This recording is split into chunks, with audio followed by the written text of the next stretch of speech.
tahajjud namozi haqida eshitgansiz, to'g'rimi? Xo'sh, nega biz tahajjud namozi o'qishimiz kerak? Sizda ham shunday savol bormi? Videoni o'tkazishdan avval ushbu gaplarni eshiting. Bilib qo'ying, siz hozir eshitadigan narsa hayotingizni o'zgartirishi mumkin.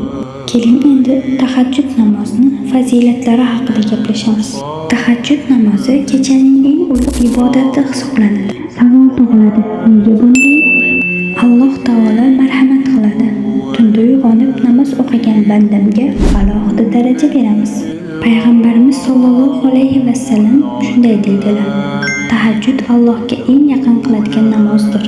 Tahajjud namozi o'qigan kishining qalbi poklanadi, duolari tez ijobat bo'ladi, g'ami ketadi va Allohning suyukli bandasi bo'ladi. Qanday, qay tartibda o'qishni keyingi videolarda bilib olishingiz mumkin. Obuna bo'lishni unutmang. Tahajjud namozi qanday o'qiladi?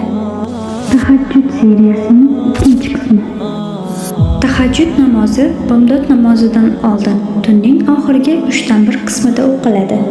Tahajjud namozi 2 rakatdan 8 rakatgacha ixtiyoriy o'qiladi.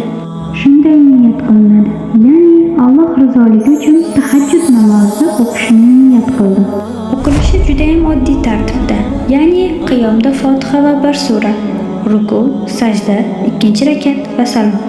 Oddiy sunnat namozi kabi o'qiladi. Namozdan keyin shu daqiqada duo, eng ko'p qabul bo'ladigan vaqt. Istagan narsangizni so'rashingiz mumkin va so'nggida istig'for ayting. Bilsangiz Qur'on o'qing. Va shu bilan tahajjud namozi seriyasi o'z nihoyasiga yetdi. Sahifamizga obuna bo'lishni unutmang.